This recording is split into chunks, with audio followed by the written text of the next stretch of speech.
ప్రమాణ సంశయం. కొంతమందికి ఉపనిషత్తులపై కూడా డౌట్స్ ఉంటూ ఉంటాయట, సంశయం ఉంటూ ఉంటుందంట. ఇది అవునో కాదో, ఏమో దేవుడు ఉన్నాడో లేదో, ఇలా అని అనుకునే వాళ్ళు నిజంగా ఆ గురువు గారు బోధిస్తున్నప్పుడు ఆ గురువు గారి మీద నమ్మకం పెట్టుకొని అలా ఆ శాస్త్రాన్ని వింటూ వింటూ వింటూ ఉంటే ఈ ప్రమాణ సంశయం అనే వాళ్ళకున్న బలహీనత పోతుందట.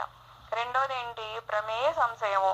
ప్రమాణములను ఉపనిషత్తులు చెప్పిన పరబ్రహ్మపై సంశయము. ఇది మననం వలన పోతుంది. ఈ కిందాకేమో ఉపనిషత్తుల మీద సంశయం, ఇప్పుడేమో ఆ ఉపనిషత్తులు ఎవరి గురించి చెప్పారు? పరబ్రహ్మ గురించి చెప్పారు. అయితే అసలు పరబ్రహ్మ కూడా ఉన్నాడో లేదో అని డౌట్ వస్తుందట. దీన్ని ఏమంటాం? ప్రమేయ సంశయం అంటాము. ఇది ఎప్పుడు పోతుంది అంటే ఆ గురువు గారు చెప్పిన దాన్ని అలా మననం చేసుకుంటూ ఉంటే, కేవలం వినేసి వదిలేస్తే సరిపోదు. దాన్ని ఎప్పటికప్పుడు మళ్ళా మనం మననం చేసుకుంటే అప్పుడు మనకి ఈ ప్రమేయ సంశయం అనేది పోతుందట. నెక్స్ట్ ఏంటి? విపరీత భావన. కన్ను తెరిస్తే బ్రహ్మము కాక ప్రపంచమే కనబడుతుంది. ఇది పోవడానికి నిధిధ్యాస బాగా చేయాలి.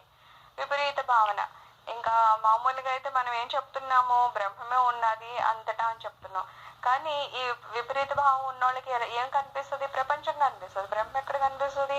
కళ్ళు తెరిస్తే అంత ప్రపంచంలో ఏదేదో జరిగిపోతుంది, అదవుతుంది ఇదవుతుంది అనుకుంటూ ఉంటారు.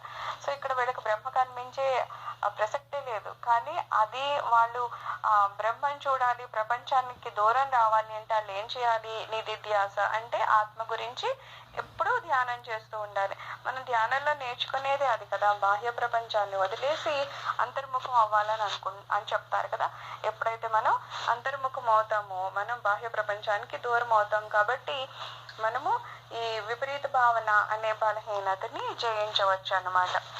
మన విక్షేప దోషాలు పోయి సాధన చతుష్టయ సంపన్నులు అయితే గురూపదేశంతోనే శ్రవణంతోనే మనన నిధిధ్యాసలు కూడా కలిగిపోతాయి.